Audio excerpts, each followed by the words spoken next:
नमस्कार, आईमा मीडिया में आपका स्वागत है।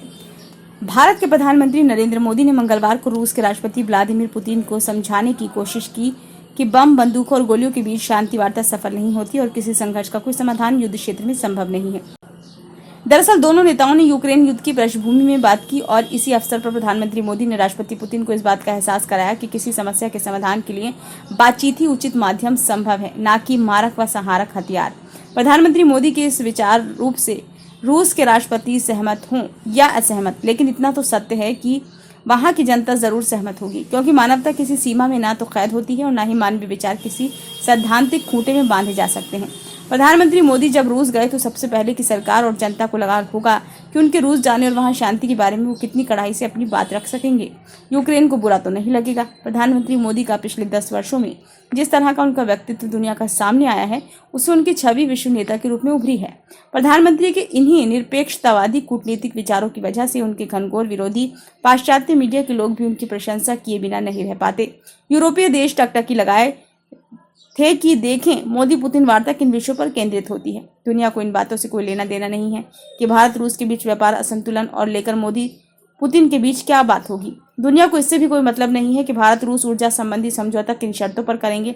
उन्हें तो देखना यह है कि दोनों देशों के बीच सामरिक संबंधों का दुनिया पर क्या प्रभाव पड़ता है। सच तो यह है कि रूस भले ही भारत का सदाबहार मित्र है, किंतु जिस तरह उसकी दोस्ती चीन और उत्तर कोरिया से है, उसे देखते हुए भारत आंख मूंदकर रूस पर ना तो भरोसा कर सकता है और ना ही उसके भरोसे रह सकता है। भारत इस बात को जानता है कि रूस चीन के बाद भारत विरोधी सामरिक नीतियों से बिल्कुल सहमत नहीं है, किंतु भारत ये भी जानता है कि चीन के किसी भी खुराफात को रोकने के लिए दबाव भी नहीं डाल सकता।